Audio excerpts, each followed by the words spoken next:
Suatu ketika baginda Rasulullah bertanya kepada para sahabat, "Adakah di antara kalian yang tahu siapa manusia yang paling mulia di sisi Allah?" Para sahabat pun menjawab, "Tentu engkau yang lebih tahu ya Rasulullah." Tiba-tiba Nabi Muhammad menundukkan wajahnya. Tiba-tiba Rasulullah menangis di hadapan para sahabatnya. Lalu para sahabat bertanya, "Mengapa engkau menangis ya Rasulullah?" Sambil terisak baginda Rasulullah berkata, "Wahai saudara-saudaraku, tahukah kalian siapa yang mulia itu? Mereka adalah manusia-manusia. Mereka akan lahir jauh setelah aku wafat nanti. Mereka begitu mencintai Allah. Dan tahukah kalian, mereka tak pernah memandangku. Mereka tak pernah melihat wajahku. Mereka tidak hidup dekat denganku seperti kalian, tapi mereka begitu rindu kepadaku. Dan saksikanlah wahai sahabatku semua, aku pun rindu kepada mereka. Mereka yang mulia itu, merekalah umatku, umatku." Nabi Muhammad pun meneteskan air mata dan semua sahabat menangis. Sahabat, pernahkah kita mendengar kisah bahwa menjelang wafatnya Rasulullah SAW, beliau akan dicambuk oleh sahabatnya sendiri? Saat itu Rasulullah SAW sedang jatuh sakit, sehingga kondisi beliau sangatlah lemah. Tapi sebelum lanjut, jangan lupa klik subscribe, like, dan lonceng notifikasi untuk mendukung channel ini agar terus menyiarkan siar Islam. Amin ya robbal alamin. Tidak ada orang yang membenci Rasulullah SAW kecuali hatinya tertutup dengki. Rasulullah SAW merupakan pribadi yang luhur. Walaupun sudah dijamin masuk surga, beliau tetap melakukan amalan-amalan secara waro, yakni penuh sikap hati-hati supaya terhindar dari segala yang haram. Suatu ketika menjelang wafatnya, Rasulullah SAW mengumpulkan para sahabatnya. Kepada mereka, Nabi SAW menuturkan pesan. Dalam posisi duduk dengan lemah di atas mimbar, dengan wajahnya terlihat sedikit pucat dan menahan sakit yang tengah dideritanya, Rasulullah SAW bersabda, "Wahai sahabat-sahabatku semua, aku ingin bertanya, apakah telah aku sampaikan semua kepadamu, bahwa sesungguhnya Allah Subhanahu wa Ta'ala itu adalah satu-satunya Tuhan yang layak disembah?" Dengan suara bersemangat dan kompak, para sahabat menjawab, "Benar wahai Rasulullah, engkau telah sampaikan kepada kami bahwa sesungguhnya Allah Subhanahu wa Ta'ala adalah satu-satunya Tuhan yang layak disembah." Kemudian Rasulullah SAW melanjutkan sabdanya lagi, "Persaksikanlah ya Allah, sesungguhnya aku telah menyampaikan amanah ini kepada mereka." Kemudian Rasulullah bersabda lagi, dan setiap apa yang Rasulullah sabdakan selalu dibenarkan oleh para sahabat. Akhirnya sampailah kepada satu pertanyaan yang menjadikan para sahabat sedih dan terharu. Rasulullah SAW bersabda, "Sesungguhnya aku akan pergi menemui Allah. Dan sebelum aku pergi, aku ingin menyelesaikan segala urusan dengan manusia. Maka aku ingin bertanya kepada kalian semua, adakah aku berhutang kepada kalian? Aku ingin menyelesaikan hutang tersebut, karena aku tidak mau bertemu dengan Allah dalam keadaan berhutang kepada manusia." Ketika itu semua sahabat diam. Di dalam hati masing-masing berkata, "Mana ada Rasulullah SAW berhutang dengan kita? Kamilah yang banyak berhutang kepada Rasulullah." Untuk meyakinkan, Rasulullah SAW mengulangi pertanyaan itu sebanyak 3 kali. Setelah Rasulullah mengulang 3 kali pertanyaan tersebut, tiba-tiba bangun seorang lelaki yang bernama Ukaisyah, seorang sahabat kulit hitam dan mantan preman sebelum masuk Islam. Sahabat yang bernama Ukaisyah berkata, "Ya Rasulullah, aku ingin sampaikan masalah ini. Seandainya ini dianggap hutang, maka aku minta engkau selesaikan. Seandainya bukan hutang, maka tidak perlulah engkau berbuat apa-apa." Rasulullah SAW berkata, "Sampaikanlah, wahai Ukasyah." Setelah diberi kesempatan Rasulullah SAW untuk menyampaikan keinginannya, maka Ukasyah pun mulai bercerita. "Aku masih ingat ketika perang Uhud dulu. Suatu ketika engkau menunggang kuda, lalu engkau pukulkan cambuk ke belakang kuda. Tetapi cambuk tersebut tidak kena pada belakang kuda, tapi justru terkena pada dadaku. Karena ketika itu aku berdiri di belakang kuda yang engkau tunggangi, wahai Rasulullah." Mendengar itu, Rasulullah SAW berkata, "Sesungguhnya itu adalah hutang, wahai Ukasyah. Kalau dulu aku pukul engkau, maka hari ini aku akan terima hal yang sama." Dengan suara yang agak tinggi, Ukasyah berkata, "Kalau begitu, aku ingin segera melakukannya, wahai Rasulullah."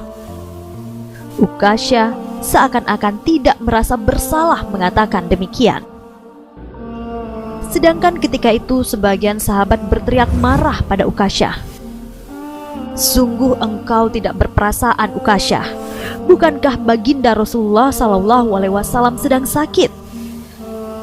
Mendengar teriakan sahabat yang lain, Ukasyah tidak menghiraukan semua itu. Maka beliau menyuruh Bilal untuk meminta sebuah cambuk dari Fatimah di rumahnya.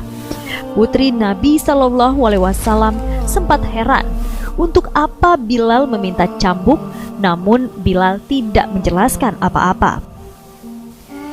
Bilal membawa cambuk tersebut ke masjid lalu diberikan kepada Ukasyah. Setelah mengambil cambuk, Ukasyah menuju ke hadapan Rasulullah. Tiba-tiba Abu Bakar berdiri menghalangi Ukasyah sambil berkata, "Ukasyah, kalau kamu hendak memukul, pukullah aku. Aku orang yang pertama beriman dengan apa yang Rasulullah SAW sampaikan. Akulah sahabatnya di kala suka dan duka. Kalau engkau hendak memukul, maka pukullah aku." Mendengar perkataan Abu Bakar, Rasulullah SAW berkata kepada Abu Bakar, "Wahai Abu Bakar, dosa tidak bisa diwakilkan. Duduklah, wahai Abu Bakar." Ukasyah menuju ke hadapan Rasulullah. Kemudian Umar berdiri menghalangi Ukasyah sambil berkata, "Ukasyah, kalau engkau mau memukul, pukullah aku. Dulu memang aku tidak suka mendengar nama Muhammad. Bahkan aku pernah berniat untuk menyakitinya. Itu dulu. Sekarang tidak boleh ada seorang pun yang boleh menyakiti Rasulullah Muhammad. Kalau engkau berani menyakiti Rasulullah, maka langkahi dulu mayatku." Mendengar pernyataan Umar tersebut, Rasulullah berkata kepada Umar, "Duduklah, wahai Umar.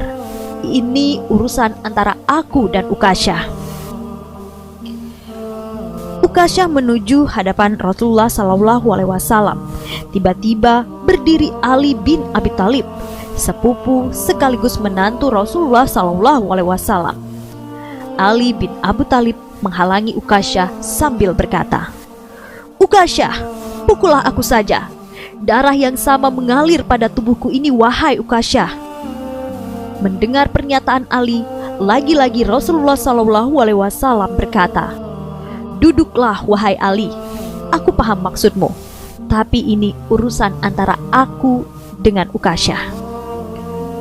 Ukasyah semakin dekat dengan Rasulullah SAW. Tiba-tiba, tanpa disangka, bangkitlah kedua cucu kesayangan Rasulullah SAW, yaitu Hasan dan Husain. Mereka berdua memegangi tangan Ukasyah sambil memohon, "Wahai paman, pukullah kami, paman. Kakek kami sedang sakit. Pukullah kami saja, wahai paman. Sesungguhnya kami ini cucu kesayangan Rasulullah. Dengan memukul kami, sesungguhnya itu sama dengan menyakiti kakek kami, wahai paman."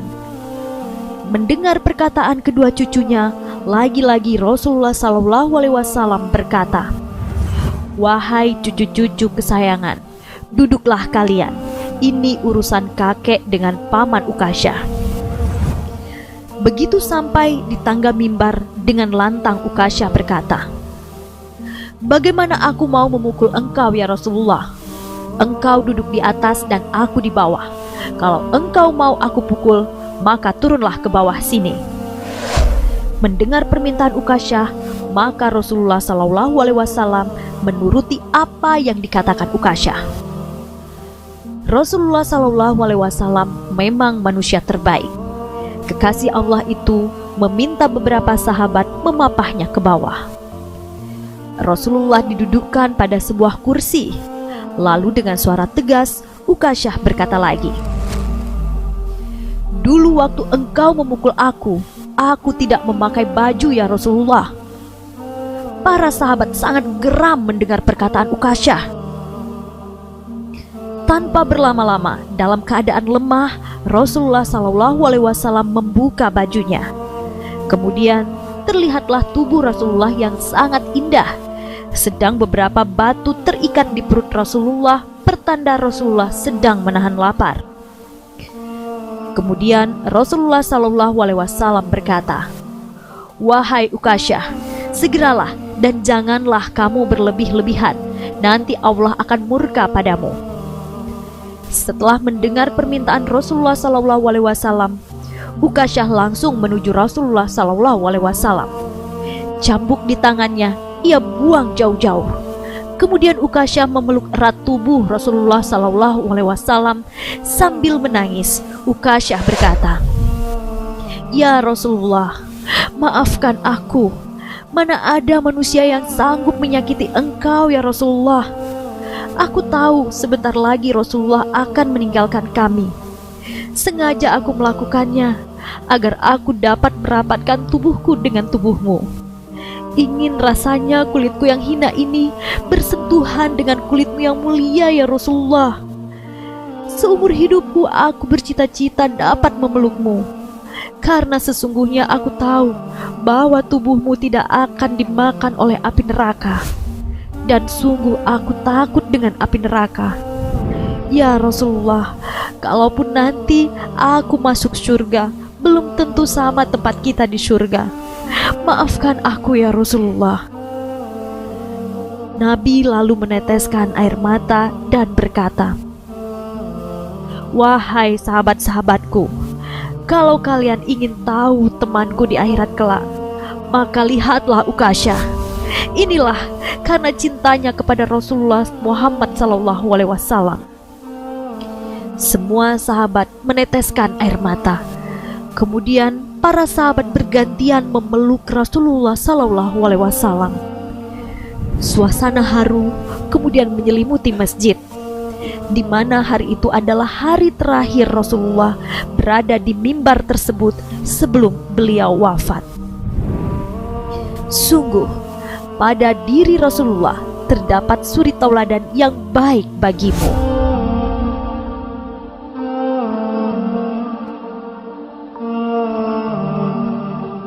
Ketika seseorang menghadapi sakaratil maut, yang diingat adalah apa yang mendominasi hati dan pikirannya. Jika dalam hatinya dipenuhi oleh cinta dunia yang berlebihan, maka ketika sakaratul maut, yang diingatnya adalah dunia, dunia, dan dunia.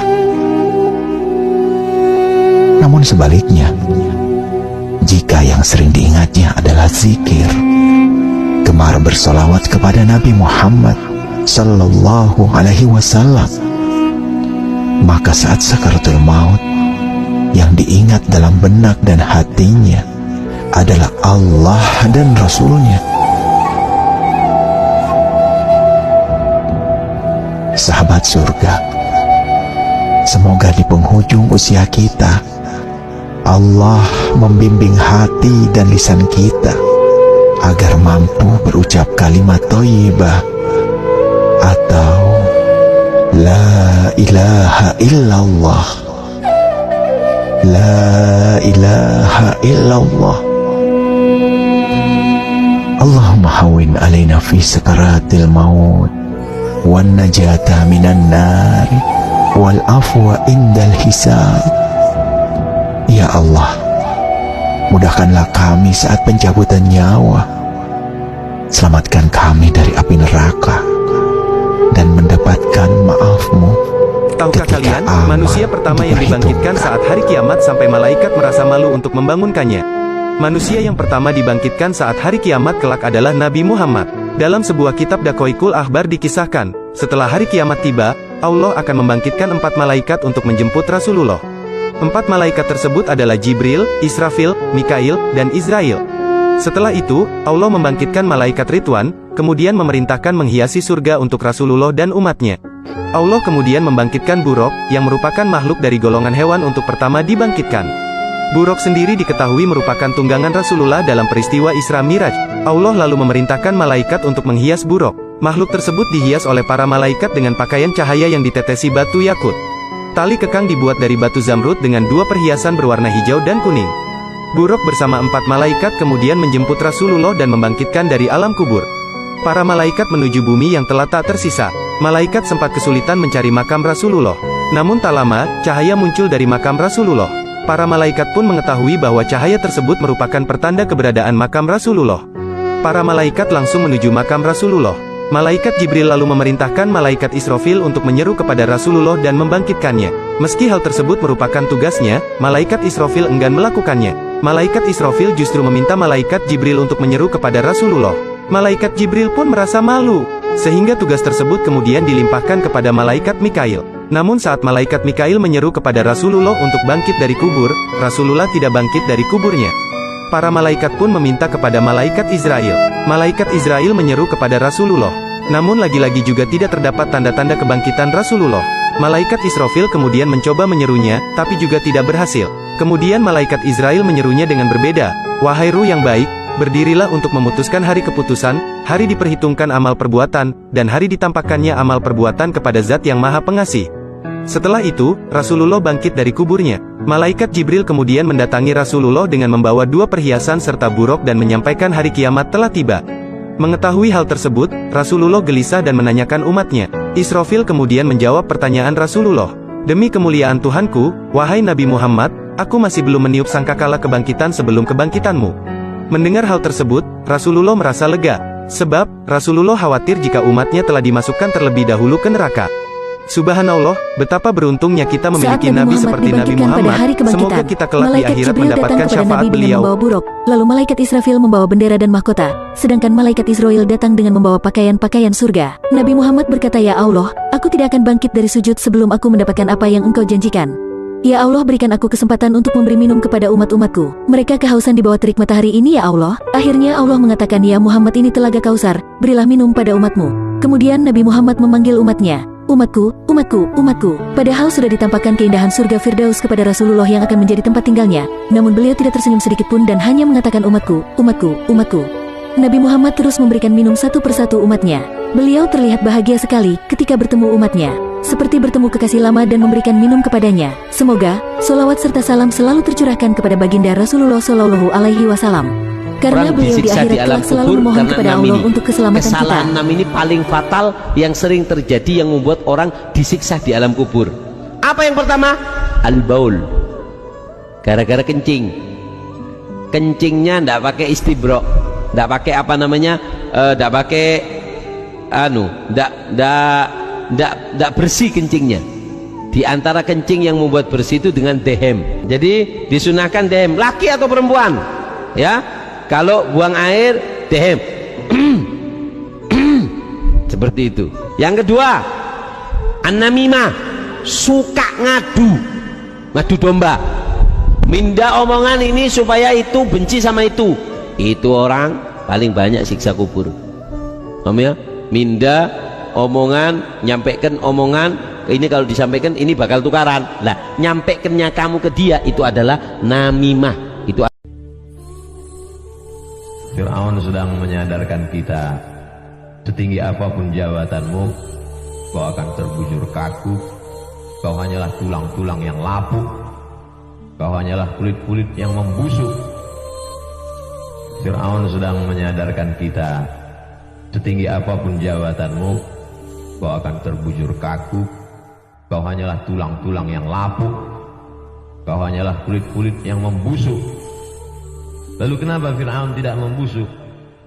Allah berjanji, al-yawma nunajjika, hari ini kuselamatkan engkau, bibadanika, dengan badanmu, litakuna liman khalfaka ayah, supaya kau menjadi pertanda bagi orang-orang yang datang, supaya kau menjadi pertanda bagi orang-orang yang datang. Inilah hukuman kalian di akhirat jika kalian meninggalkan sholat 5 waktu. Yang pertama, jika kalian meninggalkan sholat subuh, maka Allah akan menenggelamkan kalian di dalam neraka jahanam selama 60 tahun. 1 tahun di akhirat sama dengan 60.000 tahun di bumi. Jadi bayangkan saja. Yang kedua, jika kalian meninggalkan sholat zuhur, maka kalian akan mendapatkan dosa yang sama seperti orang yang membunuh 1000 umat muslim. Yang ketiga, jika kalian meninggalkan sholat asar, maka kalian akan mendapatkan dosa seperti orang yang menghancurkan Ka'bah. Wah, bayangin tuh sebesar apa dosa yang kalian dapat. Yang keempat, jika kalian meninggalkan sholat maghrib, maka kalian akan mendapatkan dosa seperti orang yang berzina dengan orang tuanya sendiri. Dan yang kelima, jika kalian meninggalkan sholat isya, maka Allah akan berseru, hai orang-orang yang meninggalkan sholat isya, aku tidak akan lagi ridho jika engkau tinggal di bumiku menggunakan nikmat-nikmat dariku. Segala yang digunakan dan dikerjakan adalah berdosa kepada Allah Subhanahu wa Ta'ala. Besar banget guys dosa ketika kita meninggalkan sholat 5 waktu.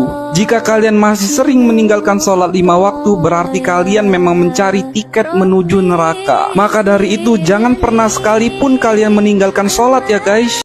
Muhammad Nabina, binuru